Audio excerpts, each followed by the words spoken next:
saves the traveling money, greater customer satisfaction by offering various services from e-banking. So and it saves the traveling money. So ಆ current ಆಫೀಸಿಗೆ ಹೋಗುವಂಥ travelling money ಸಹ save ಮಾಡುತ್ತೆ and customer ಸಹ satisfaction ಆಗುತ್ತೆ.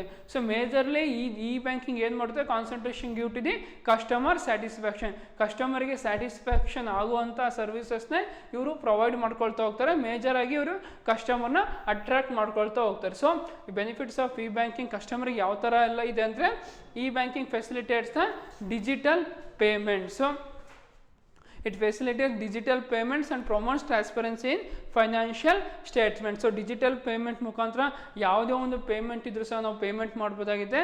So ಇದರಿಂದ customer ಸಹ satisfaction ಆಗುತ್ತೆ, ಅವ್ರ ವರ್ಕು ಸಹ ಆಗುತ್ತೆ, ಈಸಿಯಾಗಿ ಪೇಮೆಂಟು ಸಹ ಮಾಡ್ಬೋದಾಗಿದೆ. And another one is e banking provides 24 hours 365 days year services to the customers of the bank. So ಈ ಬ್ಯಾಂಕಿಂಗ್ ಸರ್ವಿಸ್ ಅಂಡರಲ್ಲಿ ಇರುವಂಥ ಕಸ್ಟಮರ್ಸ್ಗೆ 24/7 ಡೇಸ್ ಸಹ ಸರ್ವಿಸ್ನ ಪ್ರೊವೈಡ್ ಮಾಡ್ಕೊಳ್ತಾರೆ. ಯಾವ ಟೈಮಲ್ಲಿ ಬೇಕಾದರೂ ಅವ್ರ ಅಮೌಂಟ್ನ ವಿತ್ಡ್ರಾ ಮಾಡ್ಕೋಬೋದು ಅಥವಾ ಪೇ ಮಾಡ್ಬೋದು with help of the ATMs and some of the Google Pay or PhonePe ಮುಖಾಂತರ ಅಮೌಂಟು ಸಹ ಪೇ ಮಾಡ್ಬೋದಾಗಿದೆ. ಅದೇ ನಾವು ಬ್ಯಾಂಕಿಂಗಲ್ಲಿ ನಾವು ಅಮೌಂಟ್ನ ವಿತ್ಡ್ರಾ ಮಾಡ್ಕೋಬೇಕಂದ್ರೆ ನಿರ್ದಿಷ್ಟವಾದ ಬ್ಯಾಂಕಿಂಗ್ ಟೈಮಿಂಗ್ಸಲ್ಲೇ ಹೋಗಿ ನಾವು ಅಮೌಂಟ್ನ ವಿತ್ಡ್ರಾ ಮಾಡ್ಕೋಬೇಕಾಗುತ್ತೆ. ಅದ್ರ ಮೇಲ್ಪಟ್ಟು ನಾವು ಏನಾರು ಹೋದರೆ ಬ್ಯಾಂಕ್ ಕ್ಲೋಸ್ ಆಗಿದೆ, ಅಮೌಂಟ್ ವಿತ್ಡ್ರಾ ಮಾಡ್ಕೊಳಕ್ಕೆ ಆಗೋದಿಲ್ಲ ಅಂತಾರೆ. ಬಟ್ ಈ ಬ್ಯಾಂಕಿಂಗ್ ಇರೋದ್ರಿಂದ ಏನು ಮಾಡ್ಬೋದು ಅಂದರೆ 24 hours ದಿನದ 24 ಗಂಟೆ ಯಾವ ಸಮಯದಲ್ಲಿ ಬೇಕಾದರೂ ನಾವು ಅಮೌಂಟ್ನ ವಿತ್ಡ್ರಾವು ಅಥವಾ ಪೇಮೆಂಟ್ 1% ಅನದರ್ ಪರ್ಸನ್ಗೆ ಪೇಮೆಂಟು ಸಹ ಮಾಡ್ಬೋದಾಗಿದೆ. ಆ್ಯಂಡ್ ಆಲ್ಸೋ ಯಾವುದೇ ಒಂದು ಬಿಲ್ ಪೇಮೆಂಟ್ ಇದ್ದರೆ ಆ ಸಮಯದಲ್ಲಿ ಅಷ್ಟೇ ಪೇಮೆಂಟ್ ಮಾಡಬೇಕು ಅಂತೇನಿಲ್ಲ, ಯಾವ ಸಮಯದಲ್ಲಿ ಬೇಕಾದರೂ ನಾವು ಆ ಪೇಮೆಂಟ್ನ ಮಾಡ್ಬೋದಾಗಿದೆ. So it facilitates 24/7 services and customer can make some of the permitted transactions or payment from office or house or while traveling via mobile phone. So ಇನ್ನೊಂದು ಬೆನಿಫಿಟ್ ಏನಂದರೆ, ಕಸ್ಟಮರ್ಸು ಯಾವುದೇ ಒಂದು ಪೇಮೆಂಟ್ನ ಇದೇ ಜಾಗದಲ್ಲಿ ಮಾಡಬೇಕಂತ ಏನಿಲ್ಲ.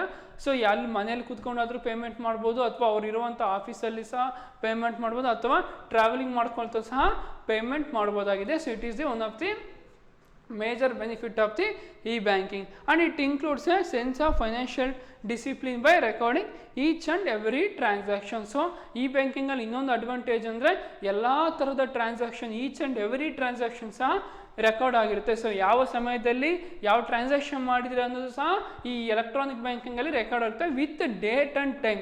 ಸೊ ಫಾರ್ ಎಕ್ಸಾಂಪಲ್ ನೀವು Google pay PhonePe observe ಮಾಡಿರ್ಬೋದು, ಹಿಸ್ಟ್ರಿ ಅಂತ ಇರುತ್ತೆ. ಸೊ ಆ ಹಿಸ್ಟ್ರಿಯಲ್ಲಿ ಅಬ್ಸರ್ವ್ ಮಾಡಿದ್ರೆ ಯಾವ ಸಮಯದಲ್ಲಿ ನೀವು ಯಾರಿಗೆ ಅಮೌಂಟ್ ಕಳಿಸಿದ್ದೀರಾ, ಯಾವ ಟೈಮಲ್ಲಿ ಯಾವ ಡೇಟಲ್ಲಿ ಸಹ ಮೆನ್ಷನ್ ಆಗಿರುತ್ತೆ. ಸೊ ನೀವು ಇನ್ ಕೇಸ್ ₹1 ಟ್ರಾನ್ಸಾಕ್ಷನ್ ಮಾಡಿದ್ರು ಎಂಟ್ರಿ ಆಗಿರುತ್ತೆ, 2000 or 10,000 1 lakhs ತನಕ ನೀವು ಟ್ರಾನ್ಸಾಕ್ಷನ್ ಮಾಡಿದ್ರು ಆ ಡೇಟು ಎಂಟ್ರಿ ಆಗ್ತಾ ಹೋಗುತ್ತೆ. ಸೊ ಇದು one of the advantages of e banking. So ಎಲ್ಲ ಪಾಯಿಂಟ್ಸು ಸ್ಟೇಟ್ಮೆಂಟ್ ವೈಸ್ ಇರೋದ್ರಿಂದ ನಾನು ಬರ್ದಿಲ್ಲ, ಓನ್ಲಿ 2 ಪಾಯಿಂಟ್ಸ್ ಅಷ್ಟೇ ಬರ್ತೀನಿ. ಉಳಿದಿರೋ ಎಲ್ಲ ಪಾಯಿಂಟ್ಸ್ಗಳು ನಾನು ಶಾರ್ಟ್ಕಟಾಗಿ ಪಾಯಿಂಟ್ಸ್ ಮಾಡಿ ನಿಮಗೆ ನೋಟ್ಸ್ ಮುಖಾಂತರ PDF ಮುಖಾಂತರ ಕೊಡ್ತಾ ಹೋಗ್ತೀನಿ. ಸೊ ಈ ಬ್ಯಾಂಕಿಂಗಿಂದ ಸೊ ಅವೆಲ್ಲ ಟ್ರಾನ್ಸಾಕ್ಷನ್ಸ್ ರೆಕಾರ್ಡ್ ಮಾಡ್ಬೋದಾಗಿದೆ.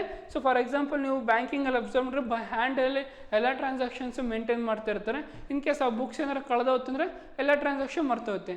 ಸೊ ಅದೇ ನಾವು ಈ ಬ್ಯಾಂಕಿಂಗಲ್ಲಿ ಆ ಬ್ಯಾಂಕಲ್ಲಿ ನಾವು ಈ ಬ್ಯಾಂಕಿಂಗ್ ಮುಖಾಂತರ ನಾವು ಟ್ರಾನ್ಸಾಕ್ಷನ್ಸ್ನ ಮೇಂಟೈನ್ ಮಾಡ್ತಿದ್ದರೆ ಇನ್ ಕೇಸ್ ಆ ಮೊಬೈಲ್ ಏನಾದ್ರು ಕಳೆದೋದ್ರೂ ಸಹ ನಾವು ಆ ಟ್ರಾನ್ಸಾಕ್ಷನ್ ರಿಕವರ್ ಮಾಡ್ಕೋಬೋದಾಗಿದೆ with help of the email. So email ಮುಖಾಂತರ ನಾವು ಆ ಕಳೆದೋಗಿರೋ ಮೊಬೈಲ್ ಫೋನಲ್ಲಿರುವಂಥ ಟ್ರಾನ್ಸಾಕ್ಷನ್ಸ್ನ ರೆಕಾರ್ಡ್ ಮಾಡ್ಕೋಬೋದಾಗಿದೆ. ಇನ್ ಕೇಸ್ ಬುಕ್ಸಲ್ಲಿ ನಾವು ಅಕೌಂಟ್ಸ್ನ ಟ್ರಾನ್ಸಾಕ್ಷನ್ ಮೇಂಟೈನ್ ಮಾಡ್ತಿದ್ದೆ ಅದೇನಾದ್ರು ಕಳೆದೋದ್ರೆ ರಿಕವರ್ ಮಾಡ್ಕೊಳ್ಳೋದು ತುಂಬಾ ಕಷ್ಟ ಆಗಿರುತ್ತೆ. ಸೊ ಈ banking sport these types of service. And also ಅಂದರ್ ಲಾಸ್ಟ್ ಅಡ್ವಾಂಟೇಜ್ ಯಾವ್ದು ಹೇಳಿದನು, ಇಟ್ ಸೇವ್ಸ್ ಟೈಮ್. ಸೊ ಇದು ಸಮಯನ ಕೂಡ ಸೇವ್ ಮಾಡ್ತಾ ಹೋಗುತ್ತೆ. And also it is a less risk. So ಬೇರೆದಕ್ಕೆ ಕಂಪೇರ್ ಮಾಡಿದ್ರೆ ಈ ಬ್ಯಾಂಕಿಂಗ್ ಕಡಿಮೆ ರಿಸ್ಕ್ ಇರುತ್ತೆ. And saves the travelling money. So bill payment ಮಾಡೋಕ್ಕೆ ಅಲ್ಲೇ ಹೋಗ್ಬೇಕು, ಅಮೌಂಟ್ನ ಟ್ರಾನ್ಸ್ಫರ್ ಮಾಡ್ಬೇಕಂದ್ರೆ ಒಬ್ಬ ಅಂದರೆ ಅಲ್ಲೇ ಹೋಗ್ಬೇಕು ಅಂತೇನಿಲ್ಲ. ನಾವು ಕುಳಿತ ಜಾಗದಲ್ಲಿ ನಾವಿರುವಂಥ ಜಾಗದಿಂದನೇ ಬಿಲ್ ಪೇಮೆಂಟ್ ಅಥವಾ ನಾವಿರುವಂಥ ಜಾಗದಲ್ಲೇ ಫಂಡ್ನ ಟ್ರಾನ್ಸ್ಫರ್ ಮಾಡ್ಬೋದಾಗಿದೆ. So these are the some of the major benefits provided by e banking to the customer. So customer ಇವನ್ನೆಲ್ಲ ಬೆನಿಫಿಟ್ಸ್ನ ಪ್ರೊವೈಡ್ ತಗೊಳ್ತಾ ಹೋಗ್ತಾರೆ ಅದರಿಂದ ಇ ಬ್ಯಾಂಕಿಂಗ್ ಮುಖಾಂತರ. So another benefits to the banks from e banking. So ಇಲ್ಲಿ ತನಕ ನಾವೇನು discuss ಮಾಡಿದ್ವಿ ಅಂದರೆ ಇ ಬ್ಯಾಂಕಿಂಗಿಂದ ಕಸ್ಟಮರ್ಗೆ ಯಾವ ಥರ ಬೆನಿಫಿಟ್ ಇದೆ ಅನ್ನೋದು ಡಿಸ್ಕಸ್ ಮಾಡಿದ್ವಿ. ಸೊ ಇವಾಗ ಇ ಬ್ಯಾಂಕಿಂಗಿಂದ ಬ್ಯಾಂಕ್ಗಳಿಗೆ ಏನು ಬೆನಿಫಿಟ್ ಇದೆ ಅನ್ನೋದನ್ನ ನಾವು ಡಿಸ್ಕಸ್ ಮಾಡೋಣ.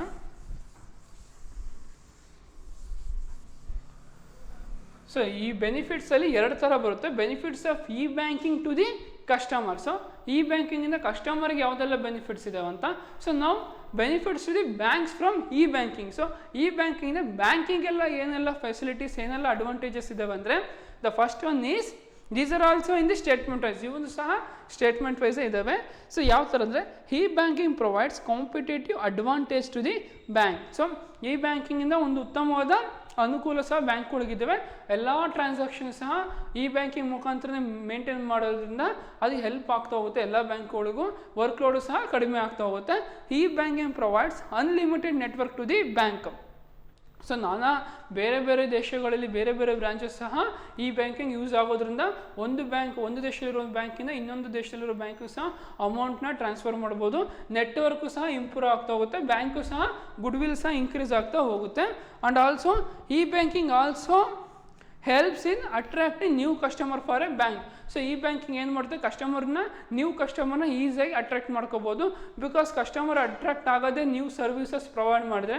ಫಾರ್ ಎಕ್ಸಾಂಪಲ್, ಒಂದು ಹಳೆ ಪ್ರಾಡಕ್ಟಿಗೆ ಅಟ್ರಾಕ್ಟ್ ಆಗೋದಕ್ಕಿಂತ ಕಸ್ಟಮರ್ಸ್ ಬೇಗ ಅಟ್ರಾಕ್ಟ್ ಆಗೋದು ಯಾವುದಕ್ಕಂದರೆ ಇನ್ನೋವೇಟಿವ್ ಪ್ರಾಡಕ್ಟಿಗೆ. ಸೊ ಬ್ಯಾಂಕಿಂಗ್ ಸರ್ವಿಸ್ಗಳು ಮ್ಯಾನ್ಯುಯಲ್ ಆಗಿ ಬುಕ್ಸಲ್ಲಿ ಎಂಟ್ರಿ ಮಾಡ್ತಿದ್ದೀವಿ, ಇನ್ನು ಇ ಬ್ಯಾಂಕಿಂಗ್ ತೊಗೊಂಡಿಲ್ಲ ಅಂದರೆ ಕಸ್ಟಮರು ಅಂಥ ಬ್ಯಾಂಕ್ಗಳಲ್ಲಿ ಅಕೌಂಟ್ ಓಪನ್ ಮಾಡೋದಿಲ್ಲ.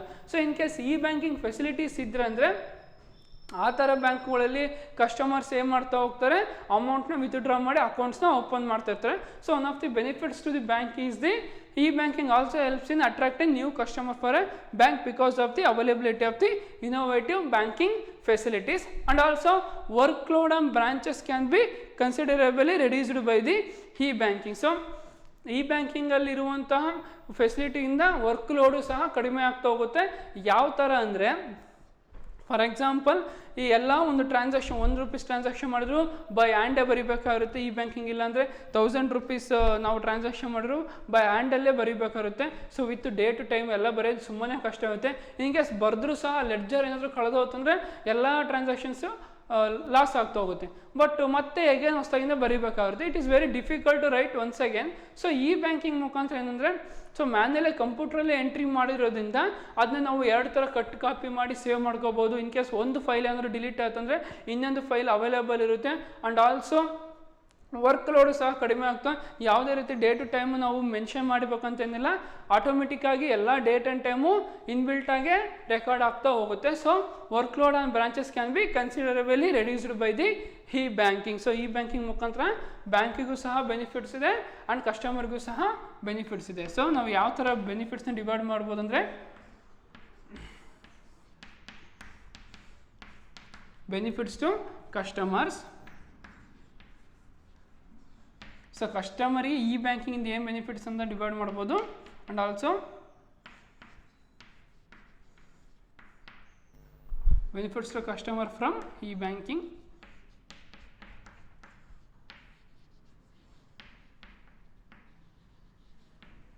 ಆ್ಯಂಡ್ ಬೆನಿಫಿಟ್ಸ್ ಟು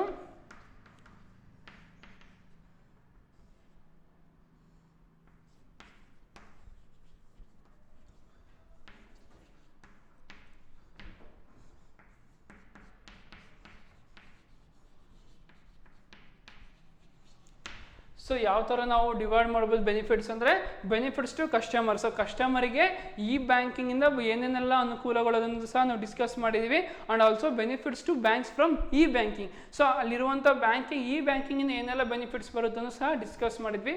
ಸೊ ಇವೆರಡಲ್ಲೂ ಪಾಯಿಂಟ್ಸ್ಗಳಿಲ್ಲ, ಸ್ಟೇಟ್ಮೆಂಟ್ ವೈಸ್ ಇದ್ದಾವೆ, ಉದ್ದಕ್ಕೆ ಇದ್ದಾವೆ, ಲೈನ್ಸ್ ವೈಸ್ ಇದ್ದಾವೆ. ಸೊ ಇವೆರಡಕ್ಕೂ ನಾನು PDF ಅಲ್ಲಿ 1 by 1 ಪಾಯಿಂಟ್ಸ್ನ ನೋಟ್ಸ್ನ 3rd ಚಾಪ್ಟ್ರು ಆದಮೇಲೆ 4th ಚಾಪ್ಟರ್ ನೋಟ್ಸ್ ಏನು ಪ್ರೊವೈಡ್ ಮಾಡ್ತೀನಲ್ಲ ಆ ಸಮಯದಲ್ಲಿ ನಿಮಗೆ ಕೊಡ್ತಾ ಹೋಗ್ತೀನಿ. ಸೊ ಇದು ಸಹ ನಿಮಗೆ ಎಕ್ಸಾಮಲ್ಲಿ ಬೆನಿಫಿಟ್ಸ್ ಸಹ 4 ಮಾರ್ಕ್ಸಿಗೆ ಕೇಳೋ ಚಾನ್ಸಸ್ ಇರುತ್ತೆ. This is also A 4 marks question. So ಈ ಬ್ಯಾಂಕಿಂದ ಕಸ್ಟಮರ್ಗೂ ಸಹ ಬೆನಿಫಿಟ್ ಇದೆ ಆ್ಯಂಡ್ ಆಲ್ಸೋ ಬೆನಿಫಿಟ್ಸು ಬ್ಯಾಂಕಿಗೂ ಸಹ ಬೆನಿಫಿಟ್ಸ್ ಇದೆ.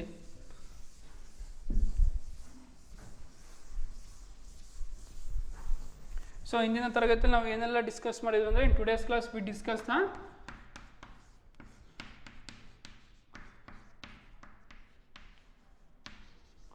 functions of commercial banks,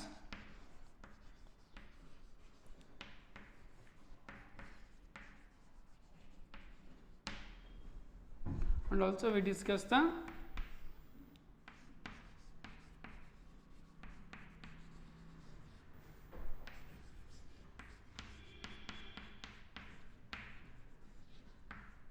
meaning of e-banking, and also we discuss the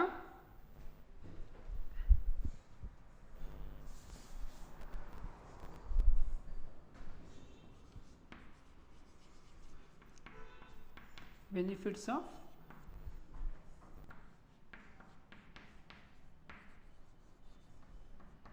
so in today's class we discuss the functions of commercial bank. So 5 ಫಂಕ್ಷನ್ಗಳು ಬರ್ತವೆ. So ಇದನ್ನು ಸಹ 4 ಮಾರ್ಕ್ಸ್ಗೆ ಕೇಳೋ ಚಾನ್ಸಸ್ ಇರುತ್ತೆ. And also meaning of e banking ಸಹ ಇದನ್ನು ಸಹ 2 ಮಾರ್ಕ್ಸಿಗೆ ಕೇಳೋ ಚಾನ್ಸಸ್ ಇರುತ್ತೆ. And also benefits of e banking. So benefits ಅಲ್ಲಿ 2 ಥರ ಬರುತ್ತೆ ಅಂತ ಹೇಳಿದ್ರೆ, benefits to the customers or benefits to the bank. So ಇದನ್ನು ಸಹ 4 ಮಾರ್ಕ್ಸಿಗೆ ಕೇಳ್ಬೋದು.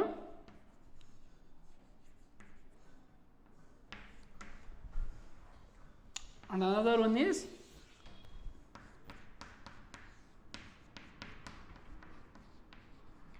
expand NEFT, National Electronic Fund Transfer and RTGS. So ಇದನ್ನು ಸಹ ನಿಮಗೆ 2 ಮಾರ್ಕ್ಸಿಗೆ ಕೇಳೋ ಚಾನ್ಸಸ್ ಇರುತ್ತೆ. Expand NEFT and RTGS. So NEFT means national electronic fund transfer and also RTGS means real time gross settlement. So ಒಂದು ಬ್ಯಾಂಕ್ ಇನ್ನೊಂದು ಬ್ಯಾಂಕ್ಗೆ ನಾವು ಅಮೌಂಟ್ನ ಟ್ರಾನ್ಸ್ಫರ್ ಮಾಡ್ಕೊಳ್ಬೋದೆ. ಸೊ ಇವತ್ತಿನ ಕ್ಲಾಸಲ್ಲಿ ನಾವು ಏನೆಲ್ಲ ಅಂದರೂ ಫಂಕ್ಷನ್ಸ್ ಆಫ್ ಕಮರ್ಷಿಯಲ್ ಬ್ಯಾಂಕ್ಸ್ 4 ಮಾರ್ಕ್ಸಿಗೆ ಕೇಳೋ ಚಾನ್ಸಸ್ ಇರುತ್ತೆ. And also meaning of e banking 2 marks and benefits of e banking. So 10 ಮಾರ್ಕ್ಸಿಗೆ ಬರುವಂಥದ್ದು ನಾವು ಇವತ್ತು ಡಿಸ್ಕಸ್ ಮಾಡಿದ್ವಿ. And also another question is expand NEFT and RTGS. So ನಾವು ಇಂದಿನ ತರಗತಿಯಲ್ಲಿ ಏನು ಡಿಸ್ಕಸ್ ಮಾಡಿದ್ರೆ, ಮೀನಿಂಗ್ ಆಫ್ ಸರ್ವಿಸ್ ಡಿಸ್ಕಸ್ ಮಾಡಿದ್ವಿ, nature of services and difference between services and the goods. And also we discussed the banking. So banking andre enu, meaning of banking anu discuss madidvi. And also types of banks. So types of banks ಅಲ್ಲಿ commercial banks, cooperative, specialized, central bank. So ಇದನ್ನು ಸಹ ನಿಮಗೆ ಎಕ್ಸಾಮಿಗೆ ಕೇಳೋ chances ಇರುತ್ತೆ. So give concentration on the meaning of service and nature of service and also difference between services and goods, types of services. So types of services ಅಲ್ಲಿ business service, social service, personal service ಅಂತ ಬರುತ್ತೆ. And also banking. So in that types of banks. And also in today's class we discuss the functions of commercial banks, meaning of e-banking, benefits of e-banking, expand NEFT and RTGS. So ಇವೆಲ್ಲ questions ಒಂದು ಪೇಜಲ್ಲಿ ಬರ್ಕೊಳ್ಳಿ. ಎಲ್ಲ ಕ್ವಶನ್ಸಿಗೂ ಸಹ ನಾನು ಆನ್ಸರ್ನ PDF ಮುಖಾಂತರ provide ಮಾಡ್ಕೊಳ್ತಾ ಹೋಗ್ತೀವಿ. In the next class, so another topic in the 4th chapter, that is insurance and the fundamental principles of insurance and the functions of insurance and principles of insurance and types of insurance. So these topics will be continue. ನಾವು next ಕ್ಲಾಸಲ್ಲಿ continue ಮಾಡ್ಕೊಳ್ತಾ ಹೋಗೋಣ. So in today's class ನೀವು ಏನು ಮಾಡಿದ್ನಲ್ಲ, functions of commercial banks, benefits of e banking and expand NEFT and RTGSನ ನೀವು discuss ಮಾಡ್ಕೊತ ಈಗ ನೋಟ್ಸಲ್ಲಿ ಬರ್ಕೊಳ್ತಾ ಹೋಗಿ. ಆ್ಯಂಡ್ ನಾವು ನೋಟ್ಸ್ನ ಸಹ PDF ಮುಖಾಂತರ ಪ್ರೊವೈಡ್ ಮಾಡ್ಕೊಳ್ತಾ ಹೋಗ್ತೀನಿ. ಇನ್ ಕೇಸ್ ನಿಮಗೆ ನೋಟ್ಸ್ ಮೇಂಟೈನ್ ಮಾಡೋಕ್ಕಾಗಂದರೆ PDF ಅಲ್ಲಿ ಏನು ಕೊಡ್ತೀನಲ್ಲ ಆ ನೋಟ್ಸ್ನ 1 by 1 ಬರ್ಕೊಳ್ತಾ ಹೋಗಲಿ. 3rd chapter ಆದಮೇಲೆ ನಾನು 3rd chapter ನೋಟ್ಸ್ನ ಪ್ರೊವೈಡ್ ಮಾಡಿಲ್ಲ. 3rd chapter ನೋಟ್ಸ್ ಪ್ರೊವೈಡ್ ಮಾಡಿದ್ಮೇಲೆ 4th chapter ನೋಟ್ಸ್ನ ಇವೇನು ಕ್ವಶನ್ಸ್ ಇದಾವಲ್ಲ ಈ ಎಲ್ಲ ಕ್ವಶನ್ಸ್ಗೆ ಆನ್ಸರ್ ಕೊಡ್ತೀನಿ. ಆನ್ ದಟ್ ಟೈಮ್ ನೀವು ನೋಟ್ಸ್ನ ಕ್ಲೀನಾಗಿ ಮೇಂಟೈನ್ ಮಾಡ್ಕೊಳ್ತಾ ಹೋಗಲಿ. And so thanks for listening the today's class and continuing the next class, that is new topic, insurance. So thank you all.